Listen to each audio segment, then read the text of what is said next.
Okay, Rick, this is the Southport 29FE. I ran this boat earlier, and let me tell you, it is amazing. It's the middle-sized boat that we brought of the three, but it's got some big boat features. Well, you described it very well earlier. You called it yacht-like, and it is. It's certainly not built to be the fastest boat on the ocean, right? Okay, but it's built wide, it's built tall. It is a beefy, beefy boat. Well, it really is, and if you look at it from a distance, you see a big Carolina flare in the bow, tumble home in the rear. This boat looks like a small yacht hull. It's 28 feet 10 inches long. It's almost 29 feet, but it's 10 feet 6 inches wide.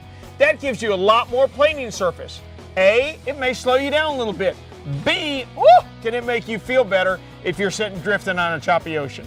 Well, Rick, right before we go look at the interior of the boat, let's look at this walk-around gunnel, because a boat this size can have a huge gunnel and a huge deck, and it does. It does indeed, and it's not wasting space like somebody who's not familiar with it might think.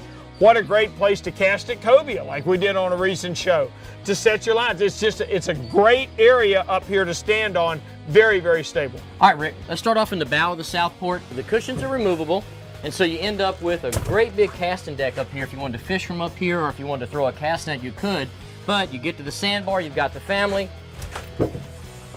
Table comes up. Now you've got a great picnic place. Now you're going wine and cheese on me again, aren't you? I'll never get you over that. But you know what? If you've got a guy out there and he really wants to do hardcore tournament stuff, they make the same boat in a TE model.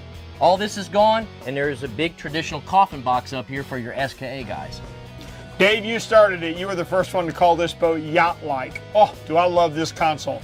Makes me feel like I'm on the bridge of a big sport fisherman. Well, it really does. You know, we talked earlier about it's got a full windshield that goes all the way to the top with a windshield wiper and a windshield washer. So when you get that little bit of salt spray on there, it'll knock it right off. The wind couldn't take my hat off of that windshield up there, I'm telling you. And it's amazing how much space you've got up here.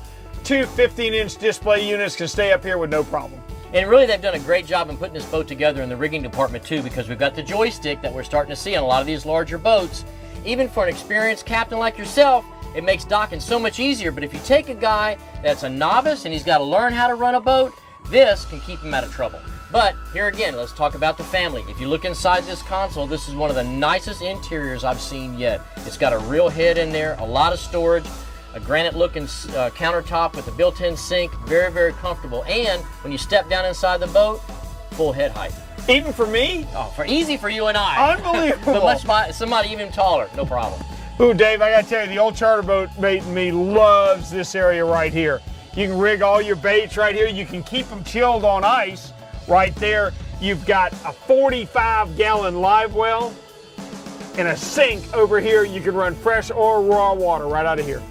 Well, also, too, the bulkhead that separates the transom from the cockpit, there's two additional wells back here that are also insulated. I guess you could keep more bait. Oh, you could. And you know me, as many fish as I catch, I go through a lot of bait. But once again, of course, you got your stern seating, more rod holders against the transom. You can never have enough rod holders on a boat. All right, Rick, let's do a quick wrap-up of the Southport 29. You know one of the things I like best? It's just like me, it's wide. It's very wide. It is a big boat. For only 29 feet in length, this has a yacht feel. Has a yacht finish to it too, which I found nice. The big platform up front, okay, it just feels good standing up there. They've got it the right size.